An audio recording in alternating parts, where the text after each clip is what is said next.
O Senhor esteja convosco. E Ele está no meio de nós. Proclamação do Evangelho de Jesus Cristo, segundo Lucas. Glória a vós, Senhor. Num dia de sábado, Jesus foi comer na casa de um dos chefes dos fariseus, e eles o observavam. Jesus notou como os convidados escolhiam os primeiros lugares. Então contou-lhes uma parábola. Quando tu fores convidado para uma festa de casamento, não ocupe o primeiro lugar.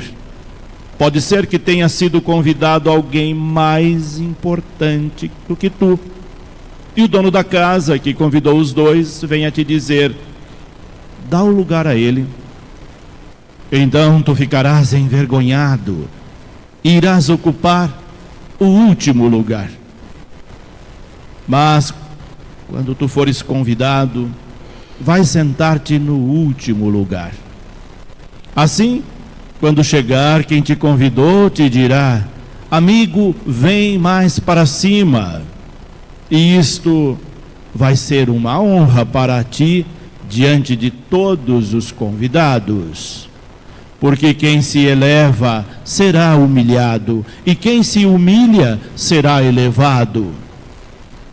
E disse também a quem o tinha convidado: quando tu deres um almoço ou um jantar, não convide teus amigos, nem teus irmãos, nem teus parentes, nem teus vizinhos ricos, pois estes poderiam também convidar-te, e isso já seria a tua recompensa. Pelo contrário, quando deres uma festa, convida os pobres, os aleijados, os coxos, os cegos.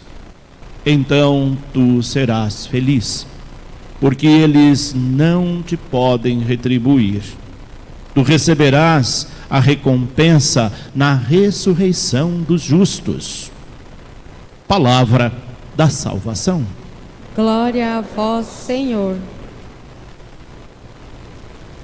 Hoje nós celebramos o nosso 22º domingo do tempo comum, e a liturgia deste domingo nos traz para nossa reflexão um tema muito importante: a humildade.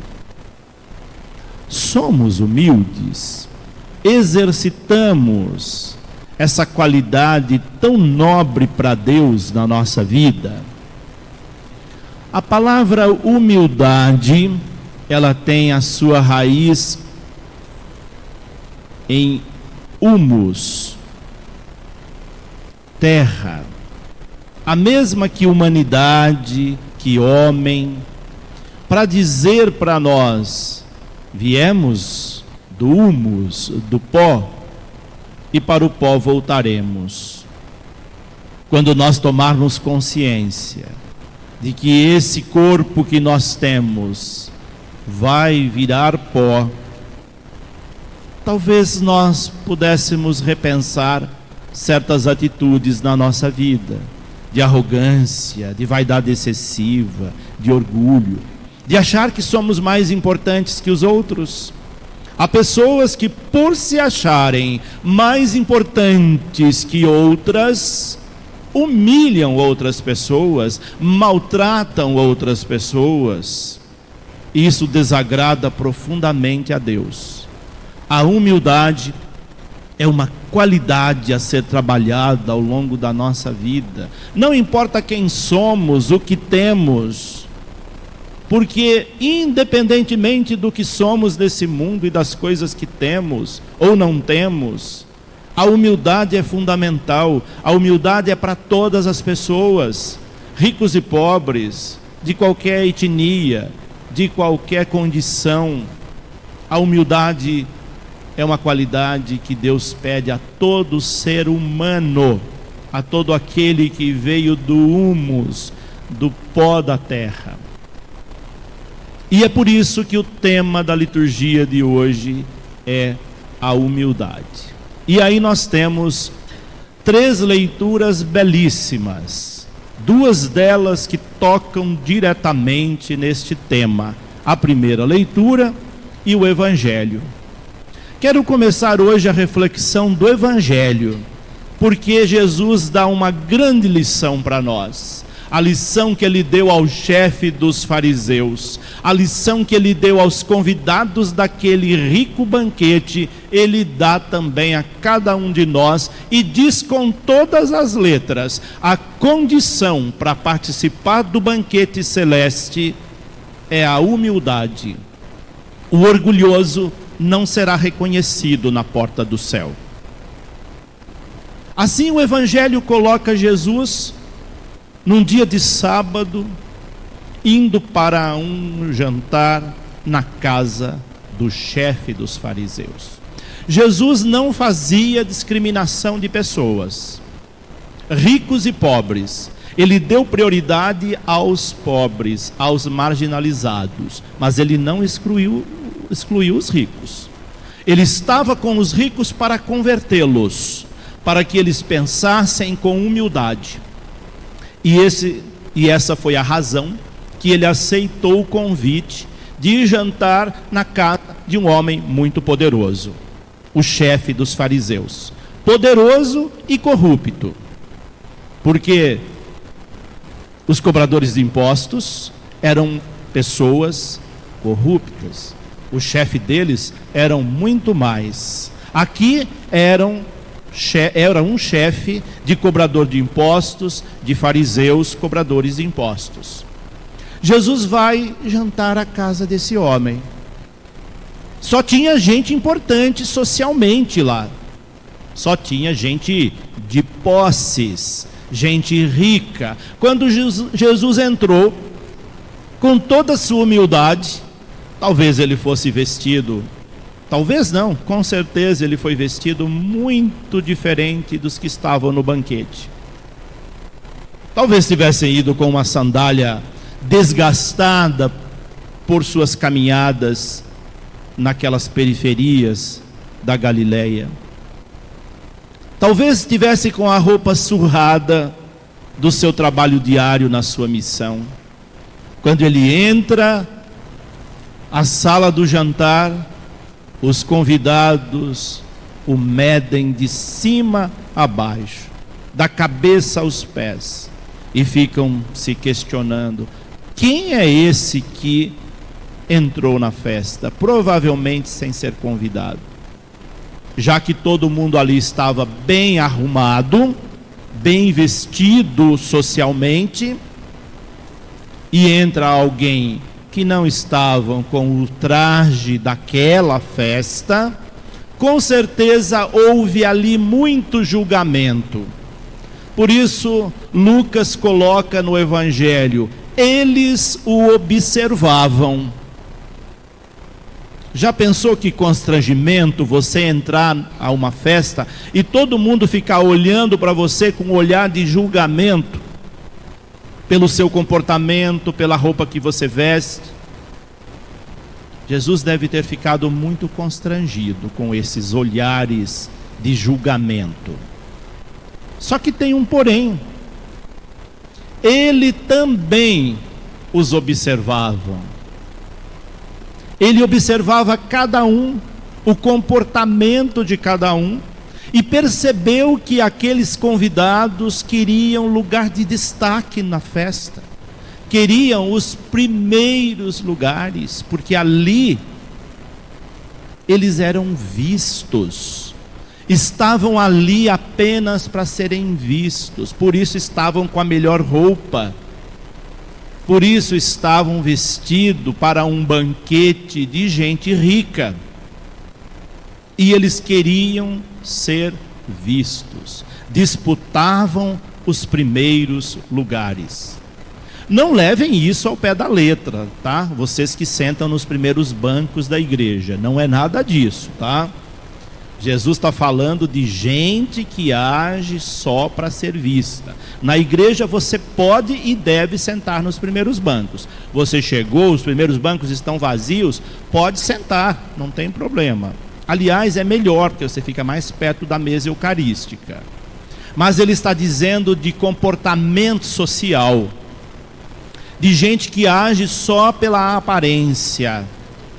Ele ficou observando aquele comportamento e pensou: que gente pobre, não tem outra coisa a não ser dinheiro, porque é de uma pobreza descomunal, só quer visibilidade. E ele começou a observar o comportamento daqueles. E aí então, na primeira oportunidade de fala que ele teve nessa festa, ele contou uma parábola. Essa parábola que nós ouvimos: quando você for convidado para uma festa de casamento, não ocupe os primeiros lugares, porque pode ser que o dono da festa, os noivos, tenha convidado alguém mais importante que você, e ele vai chegar para você e vai dizer: ó, levanta daí, esse lugar está reservado para alguém mais importante que você. E você vai ser extremamente humilhado, de cabeça baixa, você vai ocupar o último lugar. Já pensou que constrangimento? Sabia que às vezes acontece isso na igreja? Já passei por situação assim e já vi pessoas passando por isso. Sabe aqueles dias, como hoje, de batizado, que tem lugar reservado? Chega alguém desavisado, não viu que o lugar está reservado e senta naquele lugar. E aí vem alguém mal educado e diz para aquela pessoa se levantar. Eu considero uma pessoa que não tem educação chegar e pedir para alguém se levantar do lugar na igreja. Na igreja não tem dono os lugares. Onde você sentar, você vai ser bem-vindo. Se alguém pedir para você se levantar de algum lugar que você se assentou, não se levante, porque aquela pessoa não é dona da igreja. E eu já vi gente sentada em lugares supostamente reservados, e chega uma pessoa mal educada e diz: olha, esse lugar está reservado, dá para você sentar no outro lugar? Muito feia essa atitude. Na igreja isso é muito feio. Aliás, isso é feio em qualquer lugar, mas na igreja isso é inconcebível. Mas aqui Jesus fala da festa de casamento, que aí é outra coisa, é um outro banquete, é social, não é eclesial. E ali ele pede: não sente nos primeiros lugares, que pode acontecer isso com você, e você vai ficar com a cara no chão se alguém pedir para você se levantar de um lugar que está reservado para uma outra pessoa mais importante que você. Ele contou isso para todo mundo. Que lição que ele deu para aquelas pessoas que só pensavam em visibilidade. Eu penso que a carapuça serviu para todo mundo naquela festa, porque eles estavam disputando os primeiros lugares. Mas Jesus não se contentou com isso. Ele não se contentou em contar uma parábola para todos os convidados. Ele chamou o dono da festa, aquele que o convidou, e disse para eles: quando você for dar um banquete, um almoço ou um jantar, não convide pessoas que podem te retribuir da mesma forma. Porque se você assim o fizer, você não vai receber nada lá de Deus. Você já recebeu sua recompensa. Se você convidar parente, convidar amigos, convidar vizinhos ricos, esses vão fazer uma festa igual ou melhor que a sua e vai te convidar, e você zerou com Deus. Agora, se você der um jantar, convidar os pobres, os aleijados, os coxos, os marginalizados, os que não poderão retribuir da mesma forma, você vai ser feliz. Você vai ter uma paz no seu coração indescritível, porque esses não poderão retribuir o que você fez para eles. É Deus que vai retribuir. E a retribuição de Deus é incomparável a qualquer retribuição humana. Por isso, quando a gente for fazer algo, priorize aqueles que não vão poder fazer alguma coisa por nós, porque a recompensa virá de Deus. Em outras palavras, ele está dizendo para eles e para todos nós: proceda gratuitamente. Haja na humildade, porque se você der uma festa para gente importante, você não está sendo humilde. Você está querendo aparecer simplesmente. Mas se você fizer para aqueles que ninguém faz nada, aí você está exercitando a sua humildade. Eu penso que a lição que nós ouvimos nesse evangelho de hoje é claríssima. Só não entende quem não quer. Se alguém disser que não entendeu, eu acho que aí vai ter que desenhar, porque está claro demais o que Jesus diz nesse evangelho. Mas isso ainda não basta, porque nós temos a primeira leitura do livro do Eclesiástico. Essa primeira leitura é belíssima também. Ela vai dizer para nós: realiza teus trabalhos com mansidão. Se você quer ser uma pessoa amada por Deus, amada pelos seus irmãos, a mansidão é sinônimo da humildade. Hoje que nós celebramos o dia dos catequistas, daqueles que servem na igreja, nós lembramos, os nossos catequistas são pessoas que devem servir com humildade, na humildade, sem esperar nada em troca. Porque o catequista não recebe salário, não recebe pagamento, não recebe monetização pelo seu trabalho. Ele faz isso na gratuidade. E fazer isso com humildade, ele recebe recompensas grandiosas de Deus. Catequistas e todos aqueles que servem na igreja de alguma forma. Aqueles que assim procedem têm uma paz enorme no seu coração. Por isso o livro do Eclesiastes vai dizer para nós: realiza teus trabalhos com mansidão e será amado mais que pessoas generosas. A mansidão é uma condição fundamental na nossa vida. E ele continua dizendo: você deve praticar todos os seus atos com humildade. A gente sabe que existem no mundo, diz o texto, pessoas altaneiras, ilustres, mas independente disso, se elas forem humildes, elas terão as portas do céu abertas para elas. A humildade é uma condição para todas as pessoas. E aí vem o mais importante: Deus revela os seus mistérios aos humildes, diz a leitura do livro do Eclesiástico.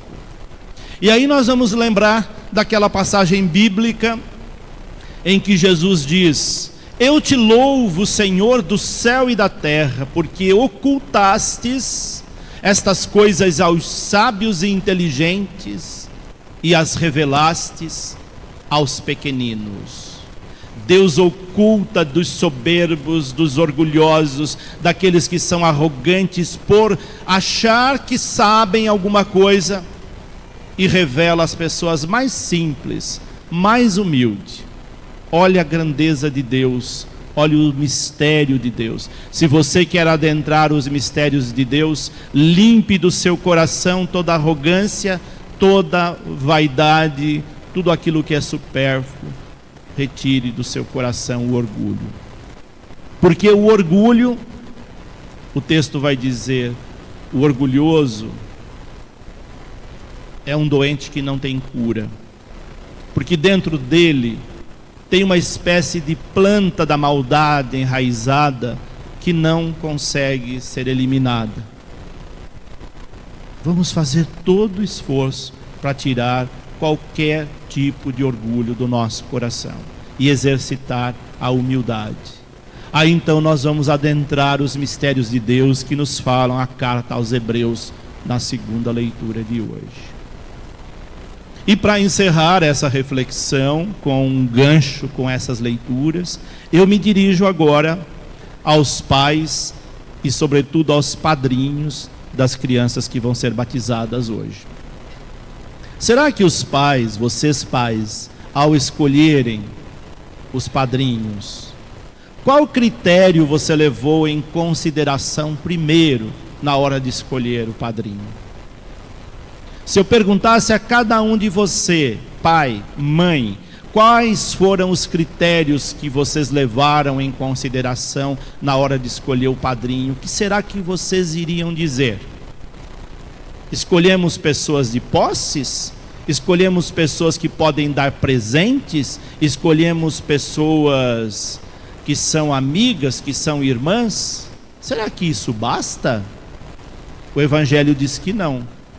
Mas se você escolheu pessoas humildes, pessoas comprometidas com a igreja, pessoas que vão ser exemplo para essas crianças, vocês fizeram escolhas acertadas. Caso contrário, não vai demorar muito para você se arrepender do padrinho, da madrinha que você escolheu. Porque padrinho e madrinha precisam ser exemplos para as crianças. Se eles não forem, eles não servem para ser padrinhos. Padrinho precisa ser pessoa que professa a fé católica, que vai à igreja, que tem compromisso com a igreja. Se o padrinho que você escolheu, a madrinha que você escolheu não vai à igreja, só veio hoje, no dia do batizado e nunca mais vai colocar o pé na igreja, já digo para você, errou em cheio na escolha desse padrinho, dessa madrinha, porque eles não vão ser exemplo de educação na fé católica dessa criança. E o padrinho existe para ser exemplo e ajudar na educação da fé católica. Senão não precisaria de padrinhos, bastariam vocês, pais. Como criança não escolhe pai e mãe para nascer, padrinho a gente escolhe. E tem que escolher bem. Eles não escolheram vocês, pais. Se vocês não forem bons pais, eles vão sofrer muito. Agora, se os padrinhos não forem bons, a culpa é dos pais que escolheu errado. Por isso, padrinhos têm que ser bem escolhidos. Quando a igreja coloca exigências para os padrinhos, muitos pais não entendem. As exigências que a igreja coloca são exigências básicas. Junto com essas, vocês tinham que ter outras exigências para acrescentar a essas. Quais são as exigências que a igreja coloca? Sejam pessoas que tenham sacramento do matrimônio e que vivam bem o sacramento do matrimônio. Você vai escolher um casal casado que vive um inferno de briga? Que exemplo vai dar para essa criança? Vai escolher um casal que vive uma união ilegítima, sem sacramento do matrimônio? Que exemplo vai dar para essa criança? Vai escolher um casal que não frequenta a igreja? Que exemplo vai ser para essa criança? Vai escolher um casal que nem dizimista é na comunidade? Que exemplo vai ser para essa criança? E assim, algumas exigências são necessárias para o bem da criança. E eu penso que como pai e como mãe, vocês querem dar o melhor para os seus filhos. E comecem dando o melhor padrinho e a melhor madrinha, para que quando essa criança for crescendo, ela vai poder dizer, cheia de satisfação, eu tenho orgulho dos meus padrinhos. Eu quero ser igual ao meu padrinho e à minha madrinha. Vocês já pensaram, pais, que felicidade vocês vão ter quando os filhos de vocês se sentirem espelhados nos padrinhos que eles têm? Pela fidelidade, pelo compromisso. Tem gente que escolhe padrinho que mora no outro estado e no outro país. Tem sentido isso? Vai acompanhar a criança como? Pela internet? Em videochamada? Padrinho tem que estar perto da criança, acompanhando, percebendo. O pai, a mãe não está educando na fé católica, vai dar um puxão de orelha nos pais. Olha, vocês não estão indo para a igreja. Como é que essa criança vai para a igreja se você não vai? Você não está rezando em casa. Como é que essa criança vai aprender a rezar? Depois, quando chega a idade de catequese, o padrinho tem que cobrar. Olha, já está na idade de catequese e você não colocou na catequese. Aí os pais colocam. A criança não sabe nem rezar uma Ave Maria, não sabe fazer o sinal da cruz, porque o pai e a mãe nunca ensinou isso em casa. Ué, como é que você quer que o seu filho seja católico? É melhor não ter batizado.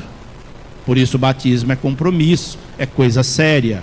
E a gente espera isso. Aí os pais ficam esperando que os catequistas ensinem aquilo que eles deveriam ter ensinado em casa.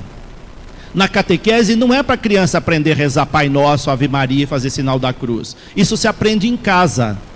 Na catequese se aprende outras coisas além dessas, que a criança já deve vir sabendo de casa, porque os pais e os padrinhos ensinaram. E aí recai tudo sobre o catequista. Coitado dos nossos catequistas, tem que dar educação básica na fé católica, porque pais e padrinhos foram negligentes na educação católica de seus filhos e confiaram a catequese, à igreja, para fazer essa missão. E não é missão da catequese essa. Faço essa ponte porque hoje é dia dos catequistas. E eles recebem crianças na catequese que não sabem fazer o sinal da cruz. É uma vergonha para os pais e para os padrinhos quando isso acontece, porque desde pequeno eles devem aprender isso em casa. E já chegar na catequese sabendo rezar essas orações básicas, gostando de vir à missa, porque criança que não gosta de vir à missa é sinal que os pais não gostam de vir à missa. E isso não é educação católica. Essas são algumas recomendações que a liturgia de hoje pede. E façam isso sempre com muito amor e com muita humildade. Não force, não obrigue, mas dê exemplos. Isso fala mais do que qualquer outra coisa. Em vez de você ficar obrigando o seu filho, sua filha a vir para a igreja, venha você e você está dando a maior lição para eles. Eles vão ver vocês fazendo isso e vai imitá-los, vai saber que aquilo é bom. Isso é o que conta mais na educação católica dos filhos. O exemplo na humildade. É o que nos mostram a liturgia de hoje.